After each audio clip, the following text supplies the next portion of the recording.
Hi everybody, it's Diane. In this video I'm going to talk about the pages that I use to put a glue book together.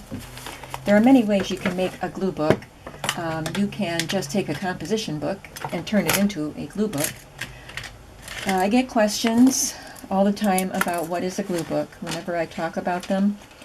I have done videos on what a glue book is, what's the difference between a glue book and a junk journal and a smash book and all of that. And it's just my interpretation. So I will leave a link to the video that I made about what's the difference between all of these glue books or types of books. And like I said, it's just my version of it. You can have your own interpretation of any of these kinds of books. But I like to create glue books because I have so many book supplies. I have book covers. I have all kinds of pages. I have fabrics. And so it's just fun for me to create a glue book from scratch instead of just taking a already put together book and using it as a glue book. So in the previous video, you saw me add the fabrics and trims to the spines of the covers. The camera shut off while I was gluing this GIMP trim on. And I added this kind of an ombre looking fabric. I thought it went well with this cover. So that's a big one. And there was one more book for me to do, and I did not use Patchwork for this one. I had this fabric that I thought was really nice with the bright colors of the polka dot. So I used this lime green fabric and orange rickrack, and I didn't use paper. And I didn't cover the paper with paper because I love these. And so I had raw edges of fabric, so I just added this brown GIMP trim there. Now I have my stacks of papers already cut and folded. They're not sorted into signatures yet, but I have them cross-stacked, so hopefully I'll be able to keep track of what goes where. They're all different sizes. So I'm just going to take one pile and work with that. I know which book this goes with because I saved this page so I can use this library card in it, and that was this book. So we're going to start with that.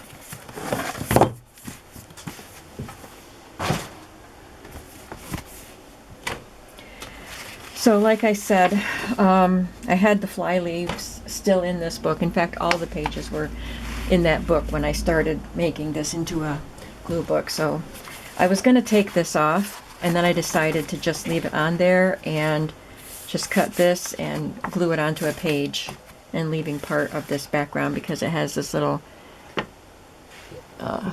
insignia on there. Hunting bound, it says. So as for the pages, I did a video where I was starting to pull pages for these journals, but let me just show you what I ended up with. So I have some calendar pages. Oh, actually this is from a magazine. Really pretty magazine pages. These are some pages from this particular book. The artwork in this book is gorgeous. Leo Liani. He has a lot of children's books. So that's what these pages are. They're just from this book. Now, notice that this book is very wide. It is 8 3/4 inches wide. So even a 12 by 12 paper folded in half would be very short here. So you can piece pages together to make them wide enough, but I happen to have some that were actually wide enough. This was from a craft book, and it was a large spread, a pattern sheet that was in the middle of the book, and I was able to just cut this to the right width and height. So you can see it fits in there very nicely. So I will have some pages that are the right size for the book and some that are much smaller, but that's the way I like it. It's a nice glue book, a nice junk journal. But if I didn't have pages that would fit, you can patchwork scraps together. I put in a couple of envelopes. I will this in the middle, this flap. I cut it a little bit on each side of the fold so that it has room to move. I cut this little piece out. And then when it gets sewn into the signature, you'll have an envelope on both sides, a little pocket on both sides. And I'll do the same with this one. This is a used one that a bill came in. This is from a large art book on how to draw. And I think that this one is the right size. It was a big enough book that, and because I was able to pull it out as a folio, so I was able to use this as it is. I have wallpaper, nice sturdy wallpaper. You can glue heavier things on this or do mixed media on it. There's another wallpaper and a tiny piece of wallpaper. This is, I think, probably from a sketchbook, large piece of paper. Then we have calendar pages, and if they're the kind that are stapled in the center, you can open them up and have a nice folio page again. So often you'll have them large enough to fit into your book. In fact, I had to trim this down. This is from a large book. You can see I trimmed off of this, but you can see how large this book page was. Then I just folded it in half. And smaller book pages from a magazine, one of the nice quality magazines that have the nice pages. This is a folio page that I was able to pull out from, I don't even know what kind of book. Oh, it was a book about the artist Botticelli, I think. I think this was from the book about him.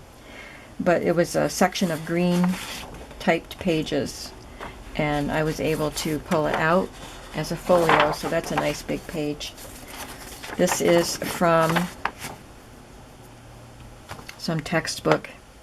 I think these are stars. It's a star chart.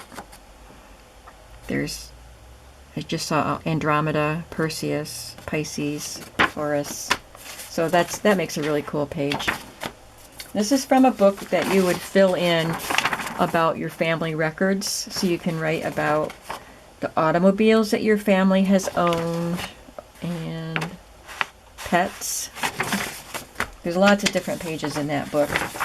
This just came from a folio or a landscape oriented notebook or something, sketchbook, I don't know. It looks kind of vintage. I don't know where I got this paper. This came from a Stampington and Company book magazine. They always have about 4 of these nice weight pages with art on them that you can cut up and use in your projects. Artist papers, they call them, and they feature different artists. Here's some more of that paper from the craft book. Here's a large calendar, and I like that there's lots of room that you can write on if you want to, or just cover it up with your gluing. More calendar. This is from a teacher's answer book from history or geography or something. And it was a good size. And again, I could pull it out as a folio. A folio being a spread like this, as opposed to 2 separate pages. So if you can pull something out as a folio, then you can put it in your book as a folio instead of having to fold it and turn it the other way or something. Then I have the 12 by 12 paper. So they're tall enough, but they're not going to be the full width of the book. But I add those in for color. And I choose the ones that are not my favorites because you are going to glue on top of them. You can completely cover them, or you can let some of the colors and patterns peek through your gluing and collaging. I do like this one, a nice map page. I mean, it's not that like I don't like these, but I just don't put my favorites in, because if it was my glue book with my favorite papers in, I wouldn't want to cover those up. So I save those for other projects. And then each of the glue books is going to have a book jacket, and this is from the Botticelli book. I'll have to tape that with some washi or sew something over that. And then I'm going to, like I said, I'll just cut this out and use that somewhere in the book. So, putting these together into signatures, I think I have 33 pieces here, not counting this one. And so that will be 11 pages per signature. And I'm not sure, I might put more in, but too many more and it becomes intimidating. You have a lot of pages to fill up. It's like you're never going to get done. The large book that I have shown, that my first glue book that I made for myself, it took me a very, very, very long time to fill it up. And I wanted to move on to another book. So it had like 6 signatures or something in it. So I won't make them with that many pages for myself anymore. Just because, and it got so fat and so heavy, it was very awkward to just pick it up. It was so heavy. But I love it. I love my glue book. I like looking through it.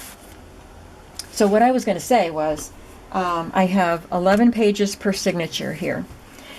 In a normal junk journal that I make, I would arrange the pages in each signature pretty much the same. So I would have pattern paper, coffee dyed paper, map paper, book page, another coffee dyed or pattern paper or whatever. And then the next signature would go in the same pattern, pretty much. But with the glue book, I don't care about that. I don't decorate the pages. I don't add embellishments to the pages. And you don't have to do a junk journal that way either. That's just how I do it. It makes it easier for me to get them put together. And I think it has a nice flow to it that way. But for these, I don't do that. I just grab pages and put them in any order. But like I have 6 pattern pages, so I want to put 2 in each signature. So what I would do is kind of pile these up according to the type of paper that they are. So these are book pages,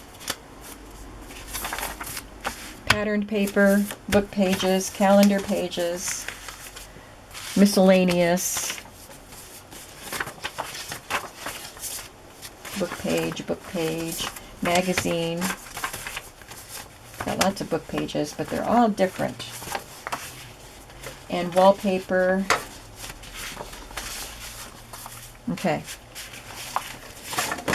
So I would make sure that I don't take more than 2 of the scrapbook papers for each signature.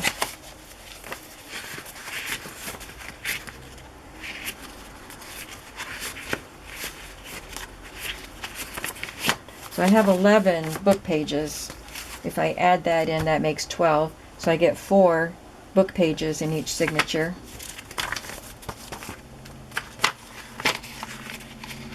That's not a calendar page. There's the 12th one. I try to put them in groups of 3. 1, 2, 3 calendar pages, so each signature gets 1. Same with the wallpaper. And 1, 2, 3, 4, 5, 6 of these. So, and these, I only have 2 envelopes, so that'll go in the miscellaneous pile. Okay, so now I know I get 2 of these, 4 of these, 1 of these, and 2 of these. In any order at all. And I like to take one of the full-size pages to be the front of each signature. So I'll take this. It's a nice, sturdy page. It's a full size. So it will contain all the other pages within it. And you don't have to. It would be perfectly fine to have a small page on the outside like that. That would be great. It just depends on how you want to make it. This is how I like to make them. So I'll take that and I'll just put this one on the inside. And I get to use 4 of these pages, so I'll go back to that pile a little more frequently than the other piles. I'll put that one there, take a calendar page, and I'll do another book page, but I'll do a smaller one.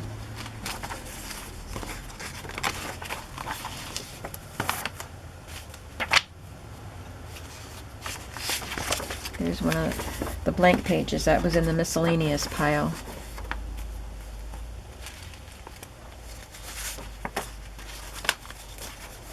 So that's my second piece of scrapbook paper. I have 1, 2, 3, 4, 5, 6, 7, 8,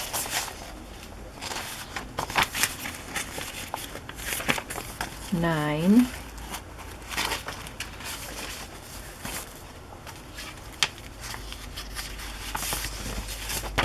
10, and 11. I don't really want the envelope in the middle, so I'm just going to stick that in there. So that should be 11 pages for this signature.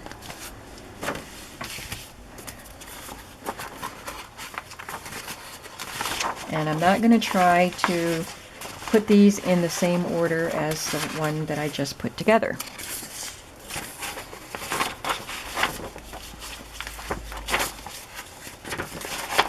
4 pages.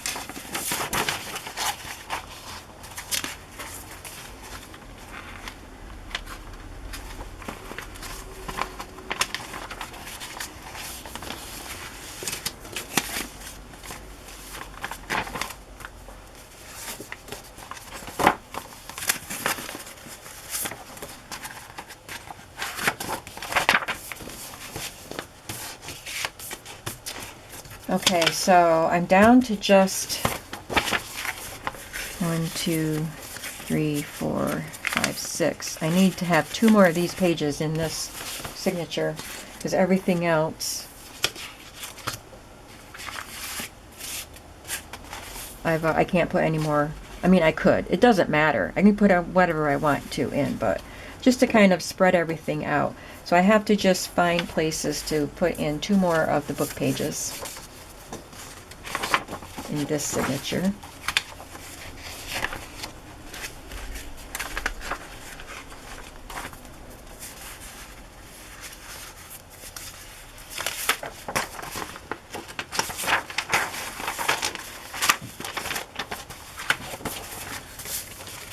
And now I just have to gather all of these up into a signature.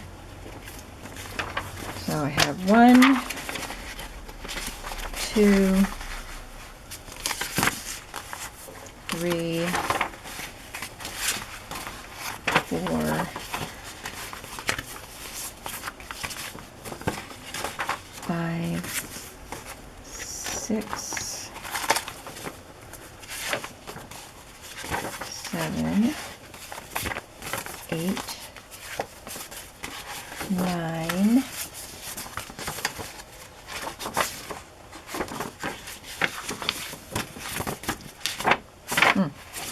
'They're both white on the other side. Not that it matters, because you are going to decorate them.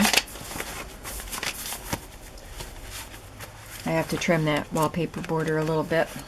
Or wallpaper, not a border.